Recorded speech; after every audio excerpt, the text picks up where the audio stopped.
আসসালামু আলাইকুম। চলে আসছি উর্মিলা কিচেন থেকে।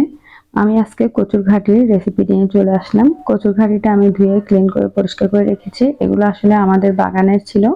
তো কচুর ঘাটিটা একদম ফ্রেশ, নিজেদের একদম ক্ষেতের হয়েছিল। তো এখান থেকে অল্পটা আমি রান্না করার জন্য আনলাম। তারপর আমি রান্নার জন্য সব রেডি করে নিয়ে তারপর একটা কড়াই বসিয়ে দিয়েছি। তার মধ্যে আমি একটু রসুন কুচি ভালোভাবে লাল লাল করে ভেজে নিয়েছি। তারপর আমি কিছু পেঁয়াজ দিয়ে দিয়েছি। পেঁয়াজটাও কিছুক্ষণ পর্যন্ত ভাজা ভাজা করে নেব। তারপর আমি কিছু রসুন আর হলুদের মরিচ পেস্ট একসাথে আমি দিয়ে দিয়েছি। দিয়ে ভালোভাবে কিছুক্ষণ নাড়াচাড়া করে ভাজা ভাজা করে নিচ্ছি। আর যে আমি শুটকিটা ধুয়ে রেখেছিলাম সেই শুটকিটা দিয়ে দিয়েছি। এটা ছিল ছুরি শুটকি, সেটা দিয়ে আজকে রান্না করব। আর শুটকিটা আসলে ভালোই ছিল, তো রান্নাটা অনেক ভালো লেগেছে। আর আমি ততটা কিন্তু তেলটাও দিয়ে নিয়ে দেখতে পেয়েছেন তেল একদম কম করে দিয়েছি। আর আমি স্বাদ মতো লবণটাও দিয়ে দিয়েছি। দিয়ে সবগুলো ভালোভাবে উপকরণ কিছুক্ষণ পর্যন্ত আমি নাড়াচাড়া করব। এরপর আমি একটু একটু সব উপকরণ দিয়ে দিচ্ছি। হাফ চামচের মতো হলুদ গুঁড়া, হাফ চামচের মতো মরিচ গুঁড়া দিয়ে দিয়েছি, আর হাফ চামচের মতো দিয়ে দিব মাছের মশলাটা, যেটা রাঁধুনি মশলা, সেটা দিয়ে দিয়েছি।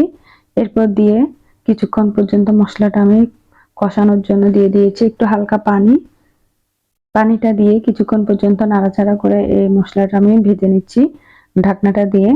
এ পর্যায়ে মশলা থেকে তেলটা উপরের দিকে উঠে আসছে। তারপর একটা টমেটো আমি কেটে দিয়ে দিয়েছি। তারপর যে কচুর ঘাটিটা আমি কেটে রেখেছিলাম সেই কচুর ঘাটিটা আমি দিয়ে দিয়েছি।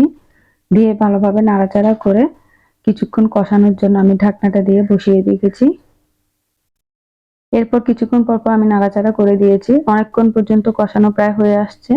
তারপর এখন ঝোলের জন্য আমি পানিটা দিয়ে দিচ্ছি।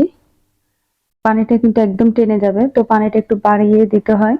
এই যে আমার এটা প্রায় হয়ে আসছে, একদম কচুগুলো দেখেন গলে গিয়েছে। আর খেতে যে কত মজা হয়েছিল বলার মতো না। আর ধনিয়া পাতা দিলে তো সেই স্বাদ। এরপর আমি আরেকটা ফ্রাই প্যান বসিয়ে দিয়েছি। এখানে আমাদের প্রিয় মাছ পাঙ্গাস মাছ, সেটা আমি ভেজে নিচ্ছি। এটা ভেজে গরম গরম ভাতের সাথে খেতে কিন্তু খুবই ভালো লাগে।